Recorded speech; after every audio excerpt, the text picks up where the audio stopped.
Just like yesterday's post-game show, I don't know where to begin. Because outside of just the game recap, there have been about 15 other things that have popped up out of thin air that we could be talking about. Fire Matt Canada, although that's been a topic of conversation for a little bit. Drama in the locker room. Who should the Steelers sign or trade for? So there's a plethora of things we could be talking about outside of just the game.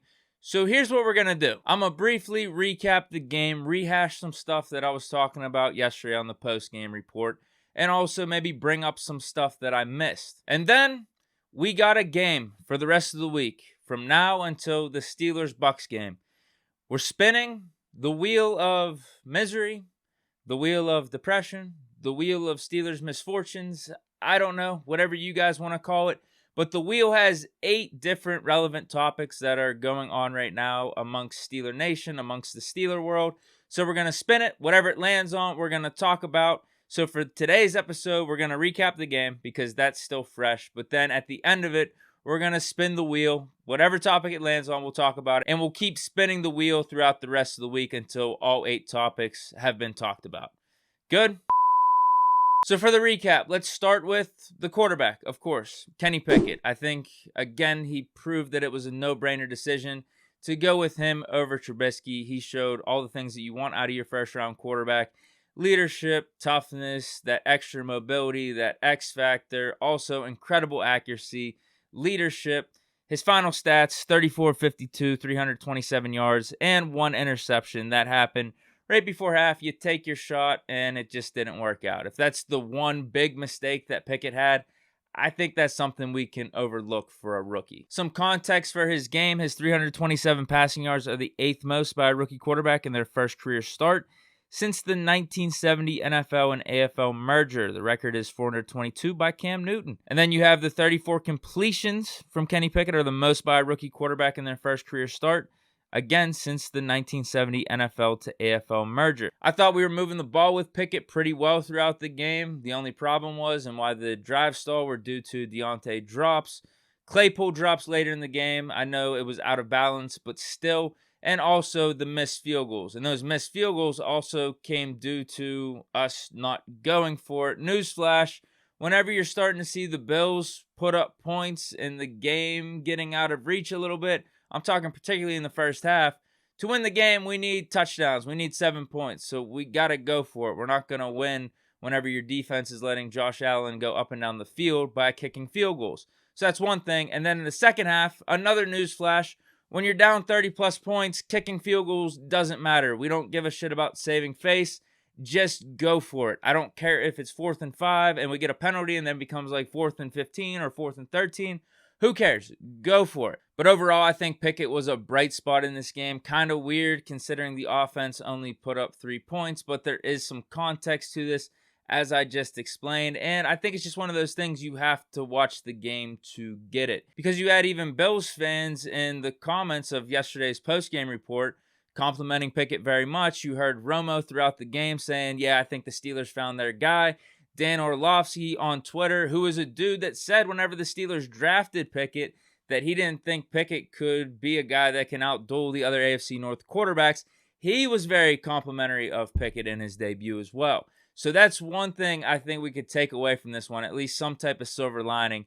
I think we got our guy going forward in Pickett. I think it was a great decision to have him in over Trubisky. And also, you got to love the toughness KP8 displayed out there in the waning moments of the game when we were down like 100.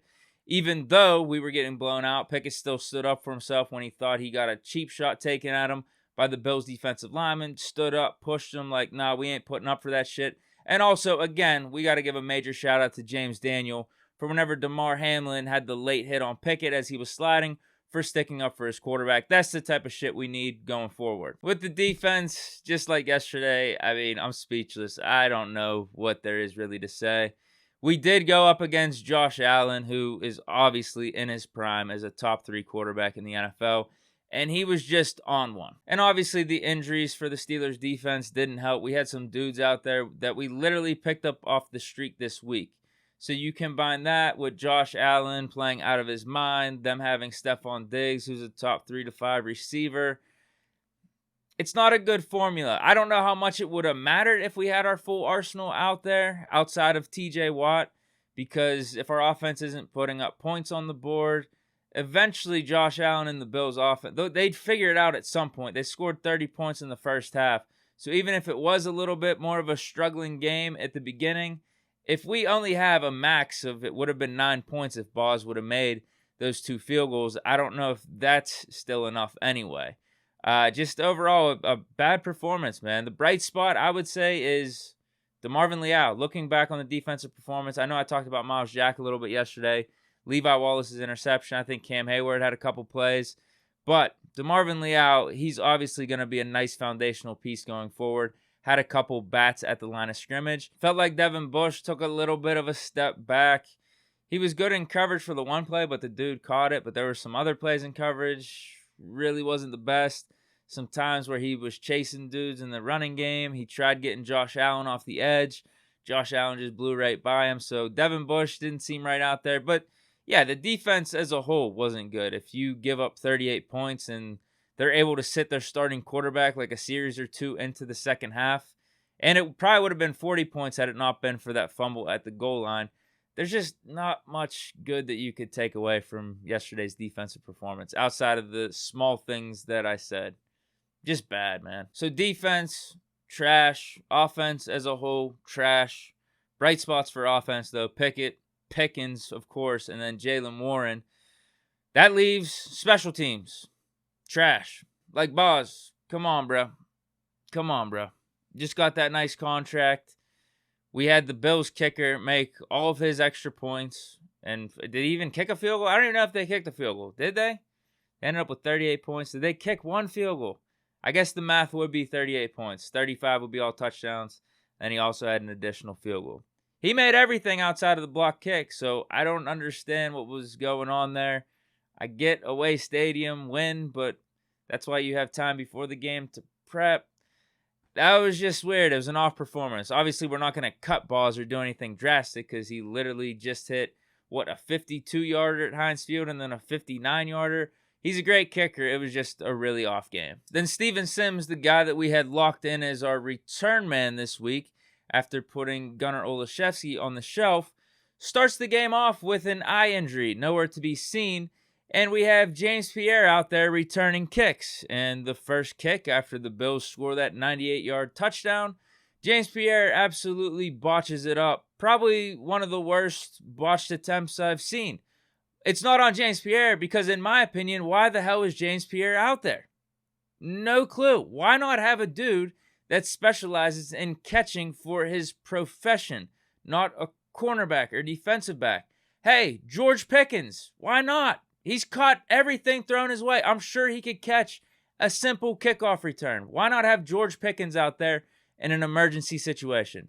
No clue why he wasn't there. And then finally, for special teams, Presley Harvin, pretty inconsistent. He had 1 or 2 good ones early, but then the rest of his punts were pretty much bad.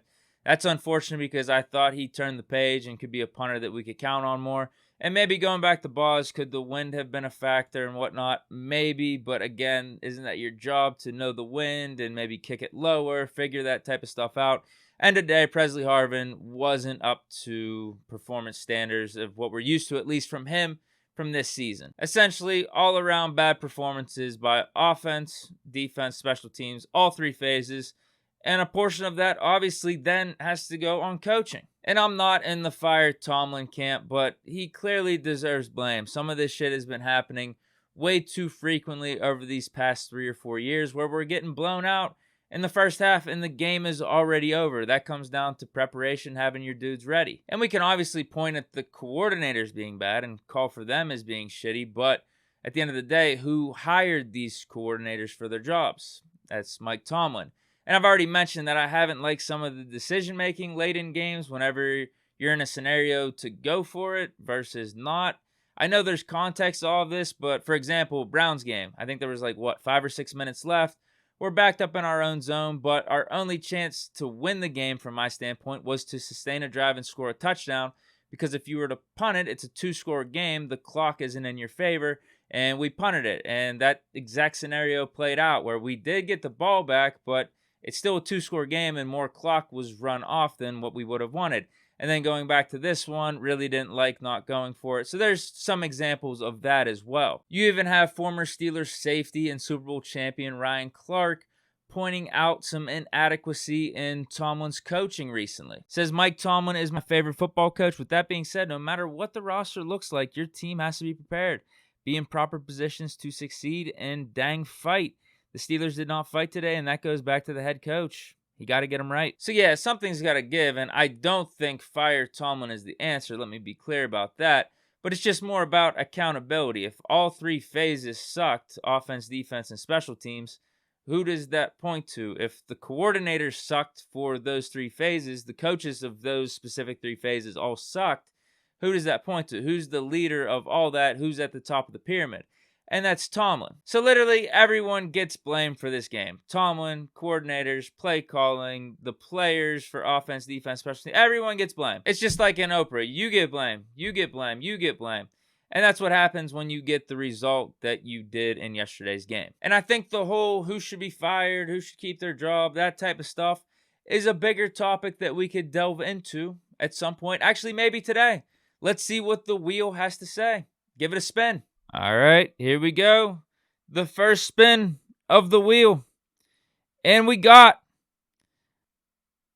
laughing in the locker room. So yesterday after the game, there are reports by Ray Fittipaldo that Arthur Maulet responded and stood up in the locker room and called out people that were laughing and smiling in the midst of the Steelers' beatdown by the Buffalo Bills. Miles Jack approved of Arthur Maulet's actions, and so do I. Like, come on, bro. Shit ain't funny. It's embarrassing. I can only imagine if we had a dude like Mean Joe Green or Jack Lambert in this locker room and what they'd be saying if this is the type of shit that was going on. This scenario does remind me, though, of, man, I don't even know how long ago this is. Derek Anderson, Arizona Cardinals. I'm going to say 15 years ago at this point. I think I am getting that old. It's either 10 or 15 years ago. Derek Anderson on the Arizona Cardinals. He was laughing on the sidelines as the Cardinals were getting the shit beat out of them. And a reporter asked him after the game, like, what was going on there. And he got a little defensive. It wasn't funny. I wasn't laughing about anything. The camera showed you laughing. Okay, that's fine. That's fine. Coach Gruden That's fine. commented about it. That's fine. That's fine. I'm not laughing about it. You think this is funny? I take this serious. I'm not. Real serious. I put my heart and soul into this every single week. All I'm saying is the camera showed you. I'm just laughing. telling you right now what I do every single week. Every single week. I put my freaking heart and soul into this. I study my ass off. I don't go out there and laugh. It's not funny. It's not fun. Nothing's funny to me. I don't want to go out there and get embarrassed on Monday Night Football in front of everybody. That's why I'm asking you what. I'm telling you right now. We're talking. Deuce and I are talking. What was the context in I'm which? done. Sorry. What a time to be alive when the Steelers had Ben Roethlisberger, James Harrison, Troy Polamalu, Hines Ward. Miss those days. But I love this shit out of Maulet. Definitely approve of what he's doing there. Trying to make things right in the locker room, show some leadership. And if we did have to guess what player he might have been calling out, I think there is definitely someone that comes to mind. Let me know who you think it is down in the comments. There's definitely one that sticks out in my head. But yeah, that's it for this edition of Big Deke News. Stay tuned for the rest of the week as we spin the wheel of Steelers misfortunes or Steelers misery. Again, call it whatever you want. Give me some creative names maybe down in the comments. But hope you guys enjoyed this edition. Stay chillin'. Peace.